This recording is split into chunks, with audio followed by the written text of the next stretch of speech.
Hey everybody, it's Cameron Garber with Easy Concrete Supply. We're going to go ahead and do a video on a full flake system start to finish. I want to go ahead and take a second to introduce our team here. Brad Garten, sales consultant, technical advisor, and lead trainer. Taylor Gandy, sales consultant. Cody Tolan, sales and technical consultant. And I'm obviously Cameron Garber, sales technical consultant as well. So we're going to upload these videos one section at a time. If you guys have any questions or comments, please reach out to us here at the store. Thanks. Hey guys, so one of the first things you guys want to do when you go out to do an estimate is take a look at the concrete, evaluate it, and you want to take one of these out with you. It is a scratch test kit. Not only does it make you look more professional, but it's going to give you an idea of what kind of tools you're going to be needing for that job. If you open it up here, you can see there's different levels. So we're going to take out midway about 5 and try scratching the floor with it. So as you can see, it didn't leave any marks. So we're going to go a little bit higher to like a 2. I'm sorry, that's lower actually, no scratches. So we're going to go even higher up to like an 8 or 9. Try that. So that tells me that we have super hard concrete. So we're going to use soft bit tools and go from there. All right, guys, you want to make sure you have the right tooling for the job. That way you can be as efficient as possible during prep. We offer a wide range of tooling. We have a black, which would be hard bond, orange, which would be medium bond, gray, which is soft bond, and white, which we'll be using because this concrete scratch at an 8 would be extra soft. We also have adapters that will fit on almost any grinder. That way you can make sure you use our tooling as well. Real quick, everybody, just wanted to show you how our K9 tooling fits on the planetary and our rotary system grinders. If you take a look here, you have a magnetic plate, and then you have 3 shear pins. They're 9mm size. So if you go ahead, put it right on there, it'll sit flush and stay in place while you're grinding. All right guys, so after you've won the job, you're gonna come in and start your initial cut. The reason why we're gonna cut the floor first is to expose any extra or any other abnormalities with the floor, with pitting, popping, or scratches or cracks underneath the cream. So you will start your cut now.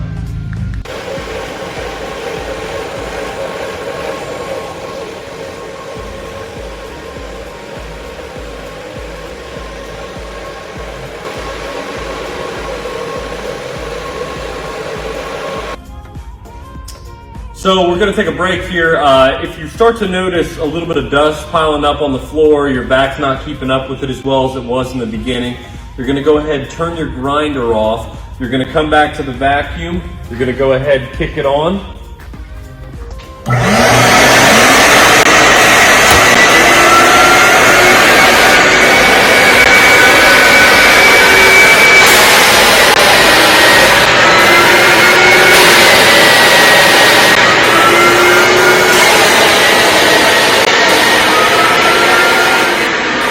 That's going to do is that's going to purge your filter. You'll notice things are going to start running down in the bag. Then you're good to go to continue grinding. Hey everybody, Taylor here. Going to show you how to change your bag on your vacuum.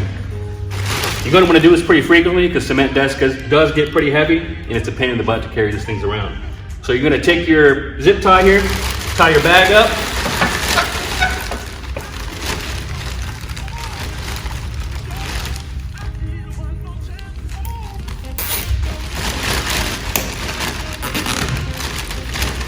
Put one below and one above, and then you're going to cut in the middle.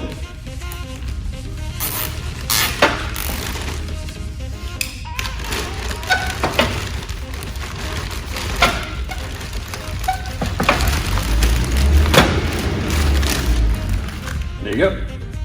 All right guys, after the floor is all ground, we can go on to the next step, which is going to be edge grinding.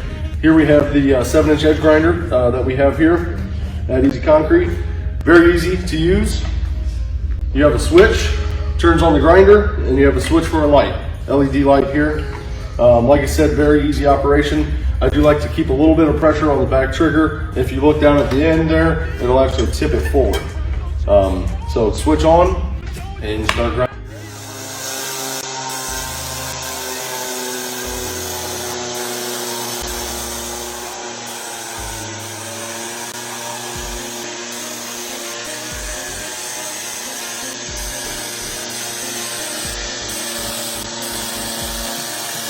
Most contractors aren't going to prep the corners. I suggest to, for a quality bond across the entire floor, use a multi-tool and a 60 grit triangle corner pad. Make sure you get all those corners and prep it correctly.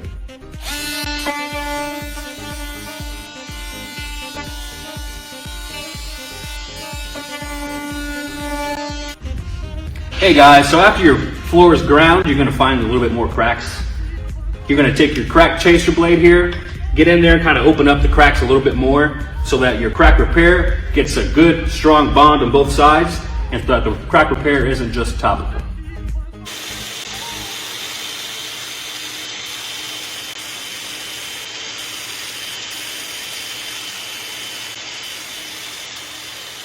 After you open your crack up, it's really important to vac it all out so you get all of that little dust and debris out of there so you can ensure that there's no imperfections on the floor or on that base coat.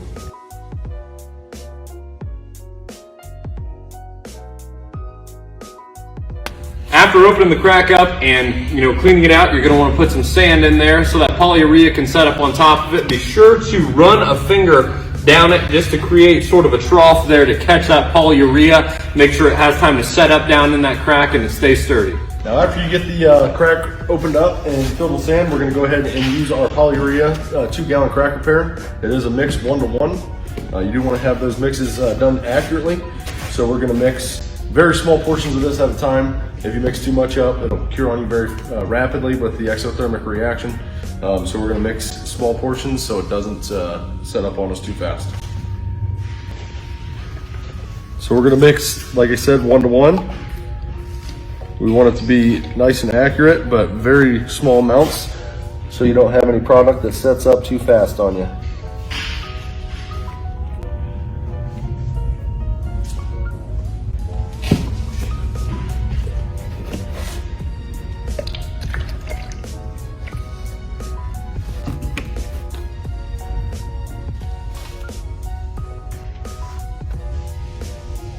Now after you have it mixed together, you're going to stir it just slightly because it is a very fluid product. Get it stirred up really well, mixed, really good together. And then we're going to use our plastic putty knives to help fill in the crack.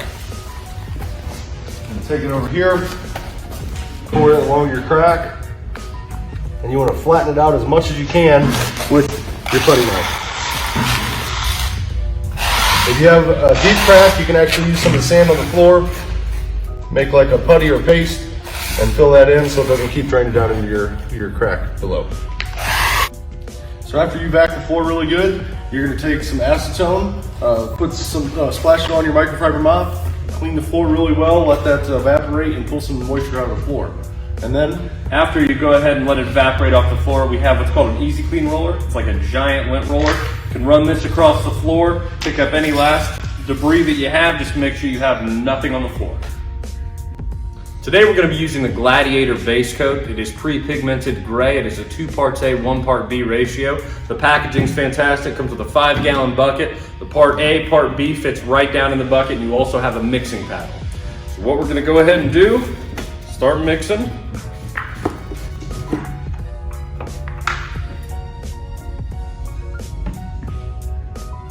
Now the floor that we're doing is 450 square feet. The coverage on this product is 150 square feet a gallon, so 1 kit will do 450 square feet. That's why we're only mixing 1 today.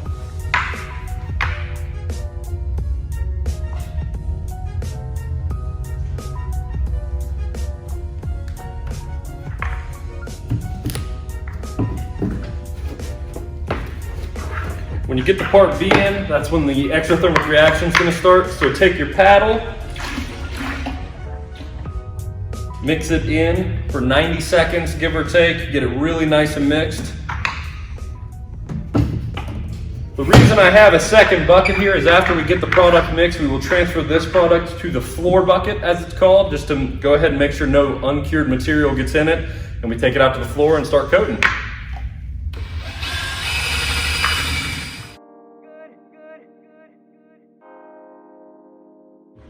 Went ahead and mixed the part A, part B for about 90 seconds. Gonna go ahead and transfer it over to the floor bucket here.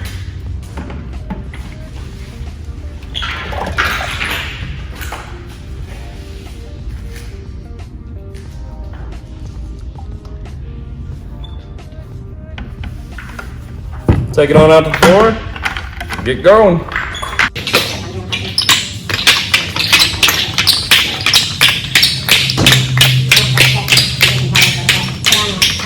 A little further out. I gotta get a couple of passes before we have any room. Okay. Look, just do it like this. Just this way. So when you're squeeging the product out, make sure you're pushing down hard enough so you're leaving some teeth marks, just to make sure you're getting the appropriate millage or the spread rate of the product.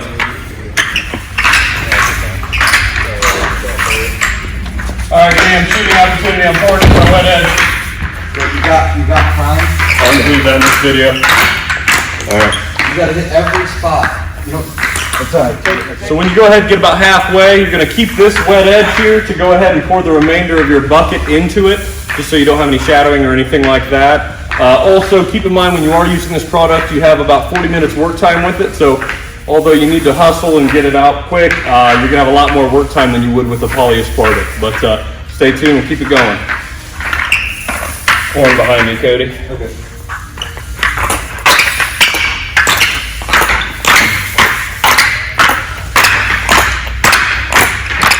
Everybody has their own way of doing it. Looks like it's going down perfect.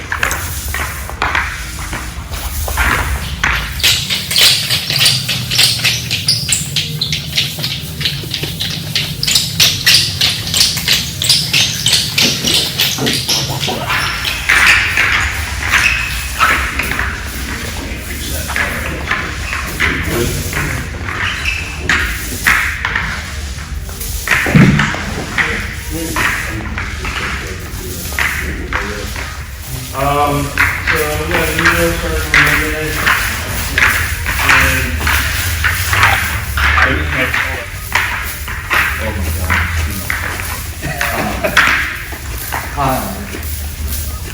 Wait.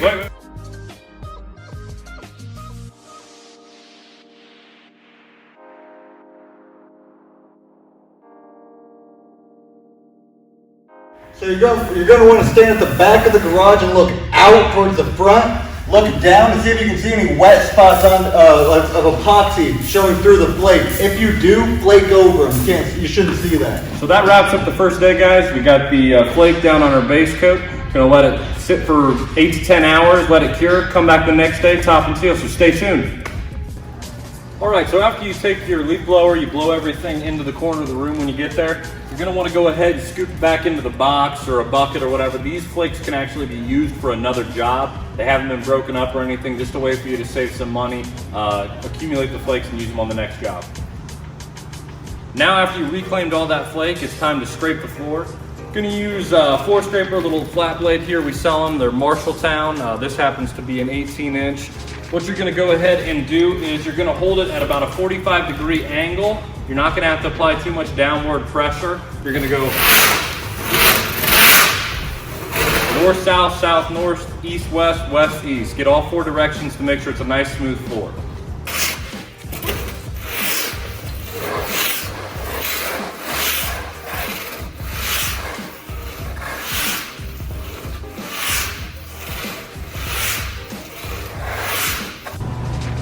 After you guys have everything scraped and smooth, what you're gonna do is you're gonna take your top coat and get started. Today we're gonna be using the Gladiator Poly 90, which is our 2-to-1 ratio polyaspartic. Comes in some pretty unique packaging that's gonna be very, very effective for cost savings and just ease of use. So when you open up a 5-gallon bucket, you're gonna have a mixing paddle. You're gonna have clearly labeled part A, part B's. Go ahead and mix in the bucket and stay tuned, we're gonna get this stuff going.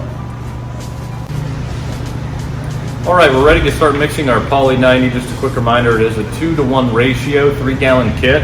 Gonna go ahead and open up the part B and get going.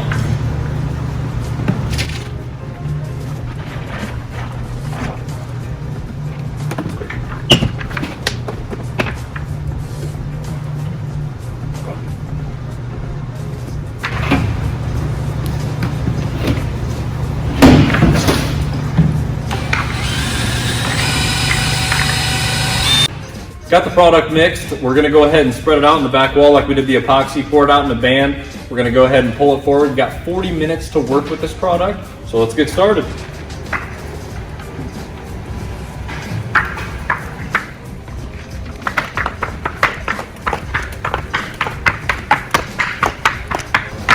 Now, when you're spreading this product out using a magic trowel, it's important to apply a good amount of pressure down so you're getting enough square footage coverage. So like I said, make sure you're pushing down hard enough and pulling a nice thin coat over top.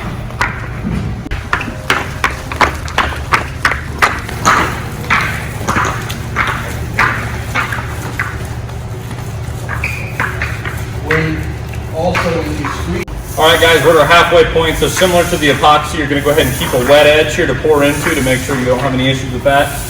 So I'm going to go ahead and get that going.